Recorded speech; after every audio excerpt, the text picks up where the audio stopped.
그러나 하나님께서는 어제나 또 오늘이나 내일이나 동일한 분이시지요. 오늘 이 시간 가운데서도 동일한 하나님께서 베푸시는 그 동일한 은혜를 누리는 모든 성도님들 되시기를 우리 주님의 이름으로 축복합니다.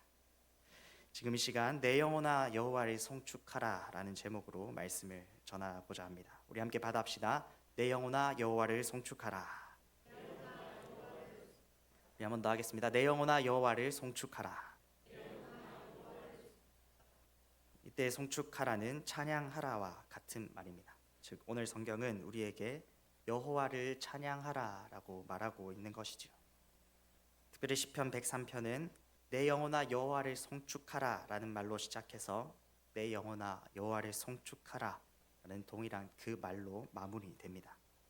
시편 103편은 내 영혼아 여호와를 송축하라라는 말로 노래를 시작하고 마무리하면서 우리에게 하나님을 찬양하는 것이 얼마나 중요한지, 하나님을 얼마나 더욱 찬양해야 하는지를 권면하고 있는 것입니다. 특별히 우리는 오늘 본문에서 다윗이 사용하는 표현에 주목해 보아야 합니다. 다윗은 내 영혼아 여호와를 송축하라 라고 이야기하면서 명령하고 있다는 것입니다. 다윗은 내 영혼아 여호와를 송축하라 라고 이야기합니다. 자기 자신의 영혼을 향해 즉 스스로에게 송축하라 라고 명령하고 있다는 것이죠. 내 속에 있는 것들아 다 그의 이름을 송축하라 라고 명령합니다. 내 온 마음과 내 모든 것들아 찬양해라 라고 이야기한다는 것입니다. 하나님을 한번 찬양해 볼까? 하나님을 찬양해 주겠니? 라고 이야기하지 않습니다. 아주 단호하고 분명하게 찬양할 것을 명령하고 있다는 것입니다. 다윗이 이토록 단호하게 명령하는 이유가 무엇입니까? 찬양은 우리가 반드시 해야 하는 일이기 때문입니다. 우리는 찬양해야 합니다.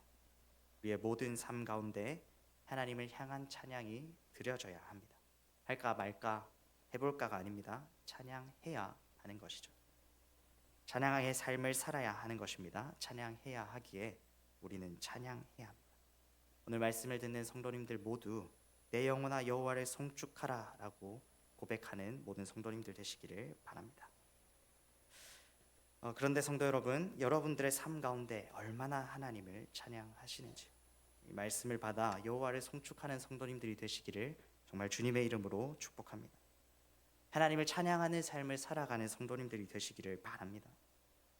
여러분들은 진정 여호와 하나님을 송축하는 삶, 다시 말하면 하나님을 찬양하는 삶을 살아가고 계십니까? 우리의 삶을 한번 돌아봅시다. 우리의 삶에 불평과 불만이 많습니까? 아니면 하나님을 향한 찬양이 많습니까? 우리의 입술이 불평, 불만, 자랑, 시기, 분내는 입술입니까? 하나님을 향한 사랑을 표현하고 하나님을 찬양하는 입술입니까?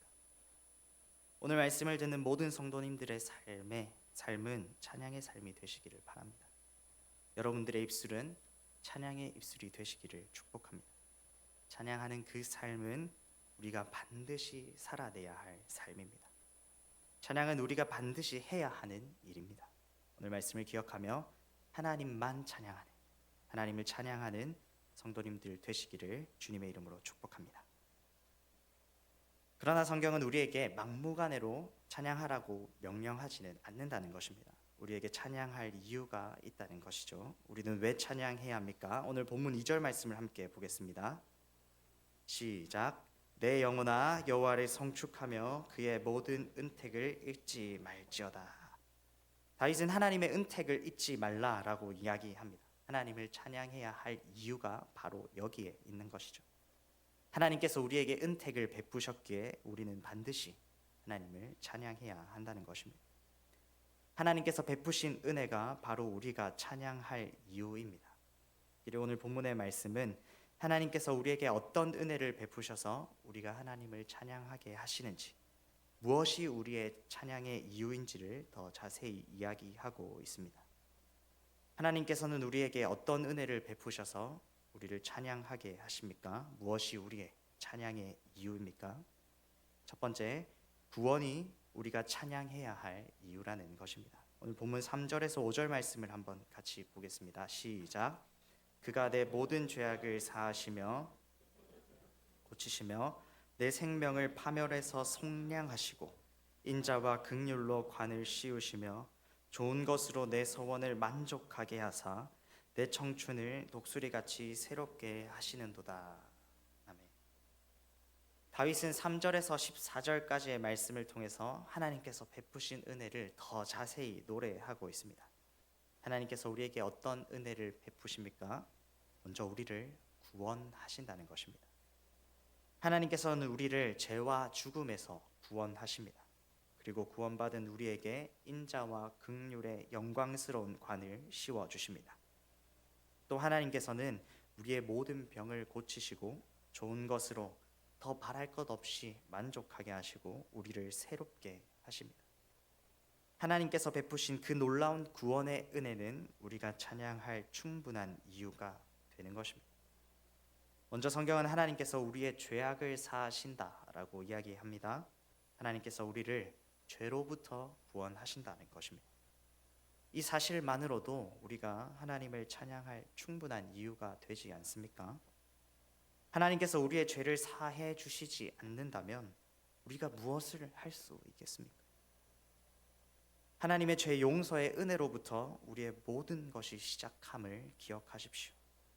하나님께서 우리의 죄를 용서해 주셔서 죄로부터 우리를 구원해 주실 때 우리는 하나님을 만날 수 있고 하나님께서 베푸시는 그 많은 것들을 누릴 수 있게 됩니다. 그렇게 이 죄 용서의 은혜만으로도 이미 우리가 찬양할 충분한 이유가 되는 것이죠. 우리는 여기서 또 놀라운 사실을 한 가지 더 발견하게 됩니다. 하나님께서 우리의 모든 죄악을 사하신다는 것입니다. 하나님께서는 우리를 모든 죄로부터 구원하십니다. 하나님은 용서하지 않으시는 죄가 없으십니다. 하나님께는 구원을 베푸시지 못할 죄가 없습니다. 우리를 모든 죄로부터 구원해 주신다는 것입니다. 또 하나님께서는 우리를 죄의 결과로부터 구원하십니다. 로마서 6장 23절은 죄의 삭은 사망이요 라고 이야기합니다. 죄의 결과는 사망이라는 것이죠. 하나님께서는 우리를 죄의 결과인 그 죽음으로부터도 구원하십니다. 하나님께서는 우리에게 구원의 은혜를 베푸셔서 우리로 생명을 얻게 하십니다. 생명을 구원하시는 그 은혜도 우리에게 베푸신다는 것이죠. 우리가 우리의 힘만으로 죽음을 이길 수 있습니까? 그 누구도 죽음을 이길 수 없을 것입니다. 그러나 오직 하나님만이 가능하십니다. 우리가 누리고 있는 지금 이 생명은 하나님의 구원의 은혜로 누리는 것임을 기억하십시오. 하나님께서 우리를 죄와 죽음으로부터 구원하시고 생명을 누리게 하셔서 우리로 찬양하게 하십니다. 하나님의 이 구원의 은혜는 분명히 우리가 찬양할 이유이지요. 심지어 오늘 성경은 하나님께서 인자와 긍휼로 관을 씌우신다라고 이야기합니다. 죄와 사망으로부터 겨우 벗어나 부끄러운 모습으로 쓰러져 있고 엎어져 있는 것이 아닙니다. 하나님께서는 구원하신 우리에게 관을 씌우셔서 우리가 영광을 누리도록 하십니다. 한편 하나님께서는 이 세상 가운데 누릴 수 있는, 우리가 직접 확인할 수 있는 그 구원의 은혜도 누리게 하십니다. 모든 질병을 고치시고 좋은 것을 주셔서 더 바랄 게 없게 하시고 우리가 늘 청춘과 같은 새로운 삶을 살도록 하신다는 것입니다. 사랑하는 성도 여러분, 하나님의 구원은 이토록 놀라운 것입니다. 그러니 우리가 어찌 찬양하지 않을 수 있겠습니까? 죄악된 우리에게 죄를 용서하시는 은혜를 베푸시고 그 은혜를 통하여서 우리를 구원하시고 죄로 인해 죽은 우리에게 생명의 구원을 허락하십니다. 그냥 초졸한 구원이 아닌 인자와 긍휼로 간을 쓰는 영광스러운 구원을 우리에게 허락하셨습니다. 또 우리는 그 구원을 날마다 누리며 살아갑니다. 우리를 고치시고 우리의 매 순간을 만족하게 채우시는 구원의 은혜를 누립니다. 그리고 우리는 그 은혜 가운데 매일을 새롭게 살아갈 수 있게 됩니다. 하나님께서는 이처럼 다 말할 수 없는 구원의 은혜를 우리 가운데 베푸십니다. 하나님이 우리를 구원하셨다는 그 사실로 인해 우리는 찬양하지 않을 수 없는 것입니다. 하나님의 구원은 분명히 우리가 찬양할 이유입니다. 세상을 보십시오. 그들이 여전히 죄악 가운데 살아가고 있지 않습니까? 그 안에 생명이 있습니까? 인생의 많은 어려움들 앞에 누군가 자기를 고쳐줄 것이라는 소망이 그들에게 있습니까? 그들에게 만족함이 있습니까? 늘 그 인생이 새롭습니까? 가져도 가지지 못하고 매 순간을 의미 없이 허무하게 보내지 않습니까? 우리도 세상과 다를 것 없었다는 것입니다. 그러나 하나님께서는 우리를 구원하셨습니다. 죄 용서받고 죽음으로부터 우리를 구원하셔서 새 생명을 날마다 누리게 하십니다. 그래서 우리의 삶은 이전과는 비교할 수 없는 삶이 되는 것이죠. 하나님께서 우리로 하여금 누리게 하시는 그 구원의 은혜를 우리는 찬양해야 합니다. 하나님께서 우리에게 구원을 주신 것은 우리로 하여금 하나님을 찬양하게 하시기 위함임을 꼭 기억하십시오. 그리고 그 구원의 은혜를 힘입어 우리에게 베푸신 그 구원을 허락하신 하나님을 찬양하십시오. 우리가 지금 누리고 있는 이 구원의 은혜는 우리가 찬양해야 할 이유입니다. 하나님께서 베푸신 구원의 은혜를 기억하며 매일의 삶 가운데 찬양을 채워가는 모든 성도님들이 되시기를 주님의 이름으로 축복합니다. 두 번째, 우리가 찬양해야 할 이유는 무엇입니까? 하나님께서 행하시는 공의롭고 긍휼한 심판이 우리의 찬양의 이유라는 것입니다. 오늘 본문 6절에서 11절 말씀을 같이 읽겠습니다. 시작. 여호와께서 공의로운 일을 행하시며 억압당하는 모든 자를 위하여 심판하시는도다. 그의 행위를 모세에게, 그의 행사를 이스라엘 자손에게 알리셨도다. 여호와는 긍휼이 많으시고 은혜로우시며 노하기를 더디하시고 인자하심이 풍부하시도다. 자주 경책하지 아니하시며 노를 영원히 품지 아니하시리로다. 우리의 죄를 따라 우리를 처벌하지는 아니하시며 우리의 죄악을 따라 우리에게 그대로 갚지는 아니하셨으니 이는 하늘이 땅에서 높음같이 그를 경외하는 자에게 그의 인자하심이 크심이로다. 아멘. 정말 아멘이십니까? 하나님은 공의로운 분이십니다. 하나님께서는 그 공의로 억압당하는 모든 자를 위하여 심판하실 것입니다. 이스라엘은 그 하나님의 공의로우심을 특별히 광야 생활 중에 체험할 수 있었습니다. 하나님께서는 광야의 모세와 이스라엘에게 늘 하나님의 공의로움을 나타내 주셨다는 거죠. 하나님의 공의로움은 우리가 찬양할 이유가 됩니다. 하나님께서 그 공의로우심으로, 그 공의로운 심판으로 우리의 억울함을 해결해 주실 것이기 때문입니다. 세상의 법정에서는, 세상의 관계 속에서는 오히려 더 억울한 일이 생길 수도 있습니다. 실수도 있겠죠. 그러나 실수가 없으신 하나님께서는 억압당하며 억울함에 놓인 우리를 위해 공의로운 심판을 행하실 것입니다. 그래서 우리는 하나님의 공의로우심을 기뻐할 수 있는 것입니다. 그래서 우리는 하나님의 그 공의로우신 심판으로 인해 찬양해야 하는 것입니다. 하나님께서 심판을 통해 우리의 억울함을 풀어주시기에 하나님의 심판은 우리의 찬양의 이유가 되는 것입니다. 하나님의 심판은 우리를 위해 공의롭게 행해질 것이기에 우리가 찬양할 충분한 이유입니다. 한편 하나님께서는 하나님의 긍휼의 은혜를 이스라엘에게 알리시기도 했습니다.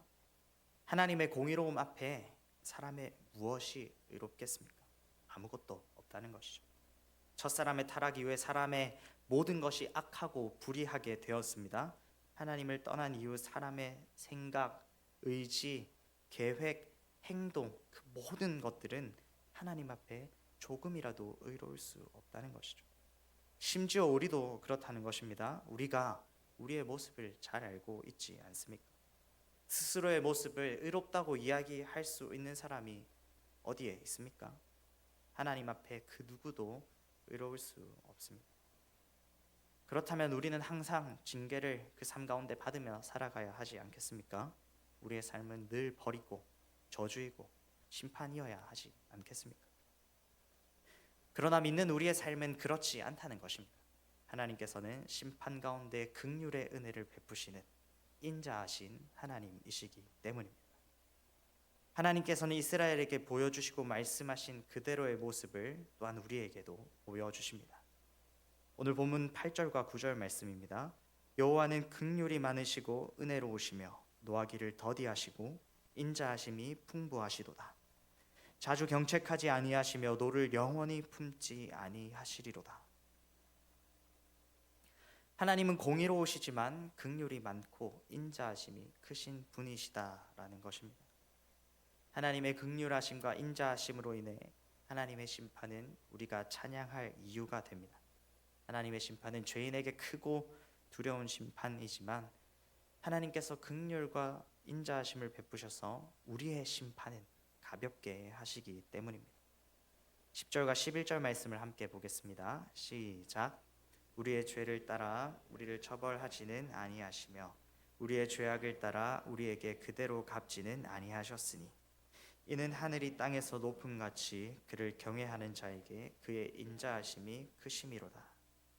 하나님의 심판 앞에 모두가 두려워할 것이지만 우리는, 하나님을 경외하는 우리는 긍휼을 베푸시는 하나님의 인자하심으로 인해 기뻐 찬양할 수 있는 것입니다. 하나님의 그 심판은 우리에게 분명한 찬양의 이유가 된다는 것이죠. 하나님께서 크고 두려운 심판 가운데 우리에게 긍휼을 베풀어 주신다는 사실이 찬양의 이유이지 않습니까? 우리가 우리의 모습대로, 우리의 행하는 그대로 심판을 받는다면 어떻겠습니까? 아마도 우리는 그 심판을 다 감당할 수 없을 것입니다. 그러나 하나님께서는 우리의 나열할 수조차 없는 수많은 죄를 따라 우리를 처벌하지 않으십니다. 우리의 그 악함을 그대로 갚지는 않으십니다. 하나님께서는 하나님을 경외하는, 하나님을 믿고 따르는 자들에게 긍휼의 은혜를 베푸시는 인자하신 분이시기 때문입니다. 심판 가운데 우리를 향한 그 긍휼이 있다는 것은 분명 우리가 찬양할 이유입니다. 사랑하는 성도 여러분, 우리의 인생 가운데 억울한 일이 얼마나 많습니까? 우리의 삶 가운데 당하게 되는 불의한 그 일들이 많지 않습니까? 어쩌면 매일이 그럴지도 모릅니다. 그러나 우리 그런 상황 가운데 하나님을 찬양합시다. 하나님께서 억압당하고 억울한 불의에 처해 있는 우리를 위해 반드시 그날에 공의로운 심판으로 갚아주실 것이기 때문입니다. 하나님께서 분명 공의로운 심판을 통해 우리를 위해 갚아주실 것입니다. 그렇기에 우리는 그런 상황 가운데서도 하나님의 심판을 바라보며 그 심판을 소망하며 찬양해야 합니다. 또한 우리는 하나님의 긍휼의 심판으로 인해 찬양해야 합니다. 과연 우리는 하나님의 심판으로부터 자유할 수 있습니까? 그러나 하나님께서는 하나님을 경외하는 우리에게 베푸시는 긍휼로 인해 자유할 수 있다라고 이야기하십니다. 하나님의 공의롭고도 긍휼히 여기시는 그 심판은 분명 우리가 찬양할 이유입니다. 하나님께서 우리를 위해 갚아주시고 우리를 위해 긍휼을 베푸셔서 우리로 찬양하게 하셨습니다. 하나님께서 심판을 통해 행하실 그 일을 소망하며 날마다 찬양하는 성도님들 되시기를 축복합니다. 하나님의 심판은 우리가 찬양하도록 하시기 위해서 주시는 일임을 기억하며 날마다 그 삶 가운데 그 찬양을 채워가는 모든 성도님들이 되시기를 우리 주님의 이름으로 축복합니다. 마지막 세 번째, 우리가 찬양할 이유는 무엇입니까? 하나님께서 우리의 연약함을 아시기 때문이라는 것입니다. 오늘 본문 12절에서 14절 말씀을 함께 읽겠습니다. 시작.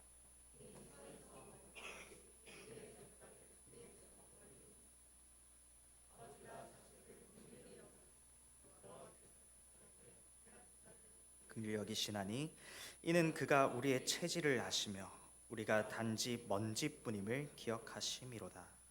하나님께서는 우리에게 긍휼을 베푸십니다. 성경은 하나님께서 베푸시는 긍휼을 아버지가 자식을 긍휼히 여기는 것과 비교해서 이야기하고 있습니다. 하나님께서는 그 큰 긍휼로 우리의 죄과를 동이 서에서 먼 것 같이 옮기실 것입니다. 그리고 옮기셨습니다. 하나님의 긍휼로 인해 죄악대로 심판받는 것은 해가 서쪽에서 뜨는 일과 같은 것이죠. 그래서 우리는 하나님의 긍휼히 여기시는 이 은혜를 늘 찬양해야 합니다. 오늘 본문은 하나님께서 그 긍휼을 베푸시는 이유를 이야기하고 있습니다. 그 이유가 무엇입니까? 본문 14절 말씀입니다. 이는 그가 우리의 체질을 아시며 우리가 단지 먼지뿐임을 기억하심이로다. 하나님께서 우리의 연약한 생각, 의지, 성향, 원함을 아시기 때문이라는 것입니다. 또 하나님께서 우리가 날려갈 먼지와 같이 연약한 존재임을 아시고 우리에게 긍휼을 베푸시는 것이다 라는 것을 알려주고 있습니다. 하나님께서는 우리가 우리의 힘으로는 우리의 체질을 이겨낼 수 없음을 아셨습니다. 우리의 힘으로는 우리를 올가매고 있는 그 죄과를 벗어버릴 수 없음을 아셨습니다. 바람 불면 날아가는 먼지처럼 죄악의 바람에 이리저리 흔들릴 것을 알고 계셨습니다. 그래서 하나님께서는 바로 우리가 다루고 해결해야 할 죄과를 우리에게서 옮겨주셨습니다. 죄과는 우리의 것이었지만 그것을 옮기시는 분은 우리의 연약함을 아시는 하나님이셨습니다. 하나님께서 우리의 연약함을 아시고 우리를 긍휼히 여기셨기 때문입니다. 사랑하는 성도 여러분, 그렇기에 하나님께서 우리의 연약함을 아신다는 것은 우리가 찬양할 이유가 됩니다. 하나님께서는 우리의 연약함을 아시고 우리를 그대로 내버려 두지 않으셨습니다. 우리의 죄가를 우리가 스스로 처리하도록 내버려 두지 않으셨다는 것이죠. 내버려 두면 우리는 넘어질 수밖에 없는 존재임을 아셨기 때문입니다. 우리는 그 죄가를 해결할 수 없는 연약한 존재임을 아셨기에 하나님께서 우리를 위해 긍휼을 베풀어 주셨습니다. 하나님께서는 우리를 긍휼히 여기셔서 연약한 우리가 할 수 없는 그 일들을 우리를 대신해 주셨습니다. 하나님께서 우리의 연약함을 아신다는 것은 그렇기에 우리가 찬양할 이유입니다. 하나님께서는 좋으신 하나님이시기에 우리의 연약함을 내버려 두지 않으시거든요. 하나님께서 우리의 연약함을 아신다는 것은 하나님께서 우리를 위해 일하신다는 것과 연결되기에 우리가 찬양할 이유가 되는 것입니다. 하나님께서 우리의 연약함을 잘 아시고 우리에게 말할 수 없는 긍휼을 베푸시며 우리가 할 수 없는 일들을 이루신다는 사실은 우리가 찬양해야 할 이유이지 않겠습니까? 하나님께서 우리의 연약함을 아시고 또 그 연약함을 외면치 않으시고 우리에게 긍휼을 베푸시기에 우리는 하나님을 찬양할 수 있는 것입니다. 말씀을 맺겠습니다. 우리는 하나님을 찬양해야 합니다. 아니요, 어쩌면 우리는 찬양하지 않을 수가 없습니다. 하나님을 찬양해야 할 이유가 우리에게 너무나도 많기 때문입니다. 하나님께서 죄와 죽음 가운데 있던 우리에게 영광스럽게 구원의 은혜를 베푸셨고 그 구원의 은혜를 날마다 누리게 하셨기에 또 하나님은 우리를 위해 공의로운 심판을 행하시고 우리를 위해 심판 가운데 긍휼을 베푸시기에 우리의 연약함을 헤아리시고 우리보다 앞서 우리가 긍휼을 누리도록 하시기에 우리는 찬양할 수밖에 없는 것입니다. 우리가 구원받은 하나님의 백성이라면 찬양하는 삶을 살아갈 수밖에 없고 우리의 입술에는 찬양이 담길 수밖에 없는 것이죠. 하나님께서 베푸신 그 놀라운 은혜 때문이라는 것입니다. 이것이 전부입니까? 그렇지 않죠. 은혜라는 찬양의 그 가사처럼 모든 것이 하나님께서 베푸신 은혜이지 않습니까? 그 외에 다른 모든 것이 우리를 둘러싼 그 모든 것이 우리가 찬양해야 할 이유인 것이죠. 우리는 하나님이 베푸신 모든 은혜를 기억하며 입술이 열릴 때마다 하나님을 향한 찬양이 나와야 할 것입니다. 오늘 이 말씀을 기억하며 정말 여러분들의 모든 삶이 하나님을 향한 찬양으로 가득해지시기를 바랍니다. 이 시간 영혼을 깨워 하나님을 찬양하는 일에 온 마음과 뜻을 다하는 모든 성도님들이 되시기를 우리 주님의 이름으로 축복합니다. 우리 말씀을 생각하면서 한번 함께 기도합시다. 이 시간 먼저 우리의 마음을 우리의 그 모습을 돌아보면서 한번 기도했으면 좋겠습니다. 우리의 삶이 정말 하나님을 찬양하는 삶인지요. 우리의 입술이 정말 하나님의 이름을 높이는 입술인지요. 우리가 입을 열어 말하는 그 말이 불평과 불만, 시기와 분냄과 자랑이 많은지요. 하나님을 칭찬하고 하나님을 높이는 그 일이 많은지요. 이 시간 우리의 그 모습을 돌아보며 한번 기도합시다. 주님, 우리의 입술이 하나님을 찬양하는 입술이 되게 하여 주시옵소서. 내 스스로를 다그쳐 하나님을 높이게 하여 주시옵소서. 하나님을 찬양할 수 있는 그 마음을 우리에게 주시옵소서. 내 모든 것들을 다 바쳐, 내 모든 것들을 다해 주님을 찬양하길 원합니다. 주님, 나의 마음 가운데 은혜를 더하여 주시옵소서. 우리 시간 주여 은혜를 주시옵소서 한번 부르시고 기도하겠습니다.